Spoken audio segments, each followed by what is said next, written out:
Now we turn to the book of Ezekiel. So the book of Ezekiel occupies a unique place among the major prophets of the Old Testament, written during the Babylonian exile. So, pakita natin yung forward. Kay Isaiah, before, and merong content na during and after. Kay Jeremiah, almost before the exile. At si Ezekiel was among the exiles. No? So, binago nito yung storya. No? But this belongs to the second deportation, if I'm not mistaken. Kasi nagkaroon ng three sequences of deportations. I believe si Ezekiel belong to the second, no? Written during the Babylonian exile in the 6th century, the book records the prophetic ministry of Ezekiel. He is a priest turned prophet. So, he is of the coming from the descendant siya ni Aaron. No? A priest turned prophet who ministered among the Jewish exiles in Babylon. Unlike Isaiah and Jeremiah, whose ministries were centered largely in Judah and Jerusalem, Ezekiel proclaimed God's message from exile, addressing a displaced people struggling to understand why Jerusalem had fallen and whether God had abandoned His covenant. No? So, yun yung sabihin natin, yun yung mga struggle o yung mga sakit sa lipunan, no? Na tinutugunan ni Ezekiel, no? Yung kalungkutan na meron yung mga exiles at kasama na rito yung yung doubt nila, no? Doubt nila of the over Yahweh and His covenant. The book combines vivid symbolic actions, dramatic visions, detailed prophetic oracles, and future restoration promises into one of the most theological profound books of Scripture.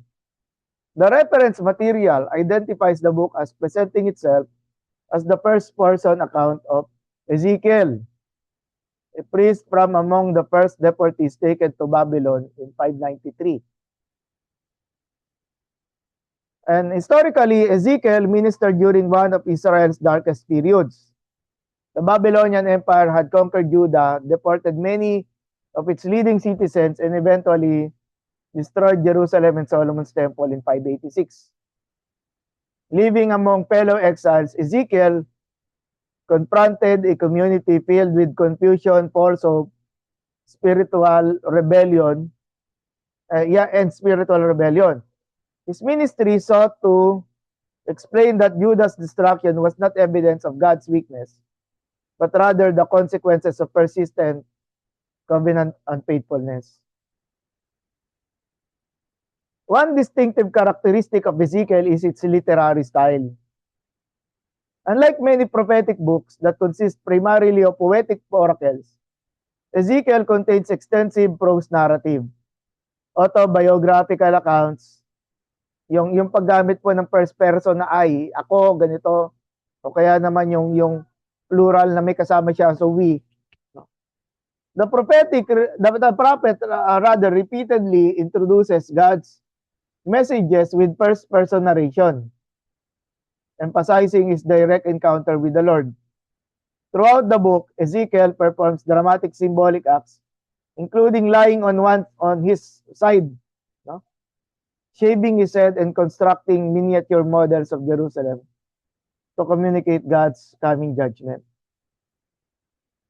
So yung arrangement, yung struktura ng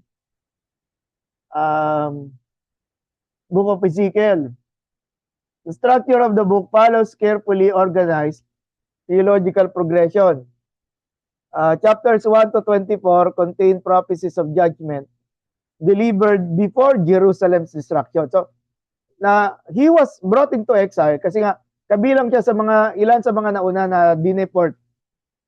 And while the temple was still standing in chapters 1 to 24, and then these chapters explain why divine judgment is inevitable. Kung ibig sabihin ng inevitable, hindi nila matatakasan.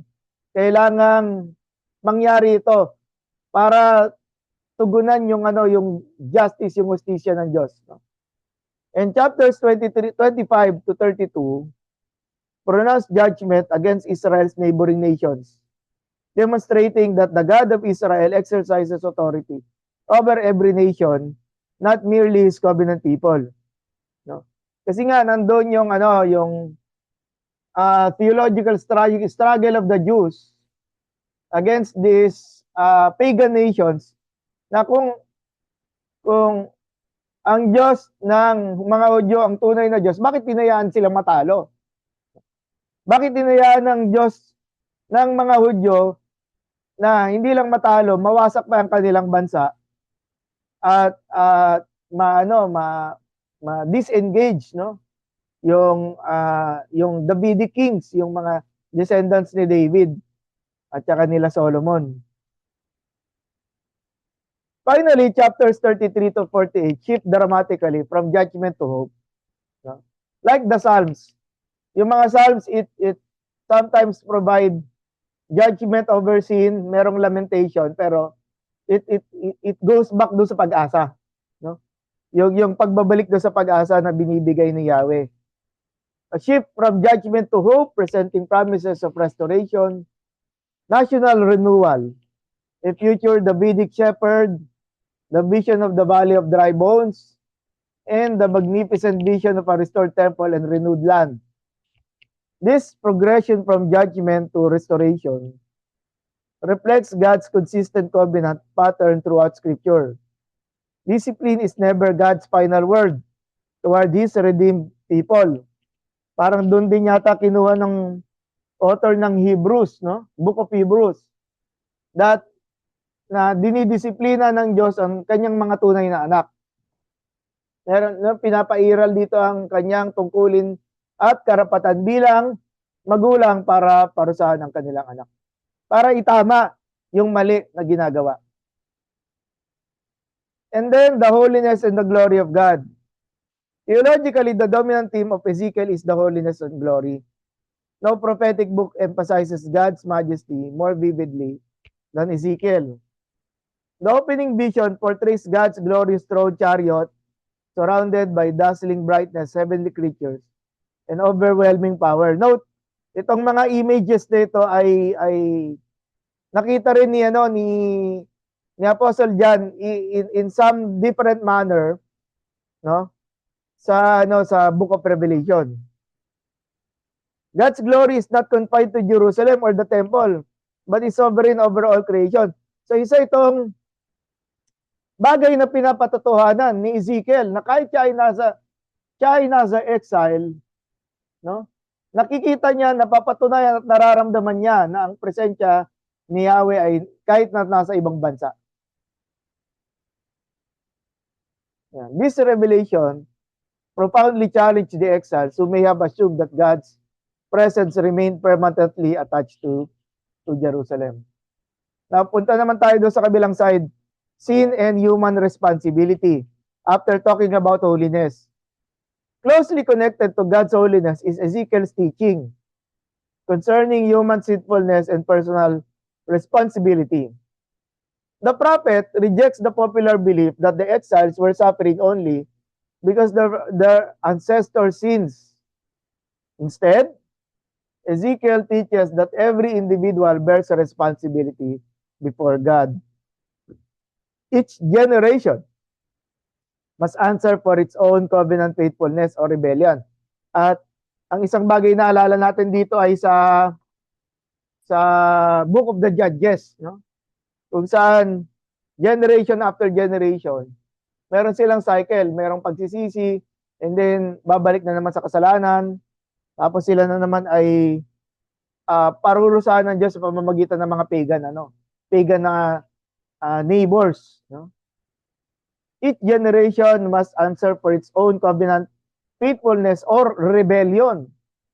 At the same time, the nation's leaders, including kings, priests, prophets, and elders, no, receive severe condemnation because they fail to shepherd God's people faithfully.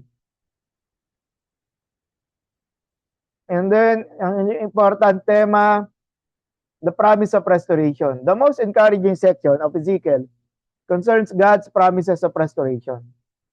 Although Israel deserved judgment, God's covenant faithfulness would prevail. Sa Isaiah, yung message nun is about the remnant, di ba? The Lord promises to gather His scattered people, cleanse them from their sins, give them new hearts, and place His Spirit within them so they can obey His commands. So, that's another way of describing repentance. Binibigyan, nililinis ang puso, nililinis ang kasalanan, binibigyan ng bagong puso, at ang kanyang espiritu ay nananandun sa taong yon. And ang nagiging resulta is yung kakayanan ng tao na sumunod sa kalooban ng Diyos. The famous vision of the Valley of Dry Bones symbolizes God's power to resurrect a spiritually dead nation into renewed covenant life. The promise of my servant David anticipates a future shepherd king who will faithfully rule God's people in righteousness. Restoration is therefore not based upon Israel's merit, yung good works, no? But upon God's desire to vindicate His holy name before the nation. So, it is still, ang restoration is the result of God's initiative. Diyos po ang gumagawa. Hindi po ito response ng inantay niya muna. Remember yung sa sinabi ni Paul, while we were still sinners, Christ died for us. Hindi inantay ng Diyos na bumait muna tayo bago mamatay si Kristo. And then, yung ilan naman doon na nasasabi ko na nakikita natin yung how it looks forward to the New Testament, di ba? The influence of Ezekiel extends significantly into the New Testament. Jesus identifies himself as the Good Shepherd, echoing Ezekiel's prophecy of God's faithful shepherd who would gather his scattered flock. The promise of a new heart and God's Spirit finds fulfillment in the new covenant through Jesus Christ and the ministry of the Holy Spirit. The imagery of Ezekiel's throne vision, the eating of the scroll, and the restored temple also appears prominently in the book of Revelation, demonstrating that Ezekiel's prophetic visions anticipate God's ultimate redemptive plan, culminating in the new creation. Finally, on the book of Ezekiel, this book presents a profound theological portrait of God's holiness, justice, sovereignty, and covenant faithfulness. Mga importanteng tema na nakikita natin sa mga prophetic books, no? Not only sa Ezekiel. It explains that divine judgment is never arbitrary, but always rooted in God's righteous character. Yet judgment is not God's final purpose. His ultimate desire is to restore His people, transform their hearts, dwell among them, and glorify His name before all nations. Ezekiel remains highly relevant for the church today because it reminds believers that genuine worship requires holiness, faithful leadership, personal repentance, and confident hope in God's promise of ultimate restoration through the Lord Jesus Christ. Tapos na po ako sa aking presentation ng slides sa Ezekiel. We can now entertain questions po.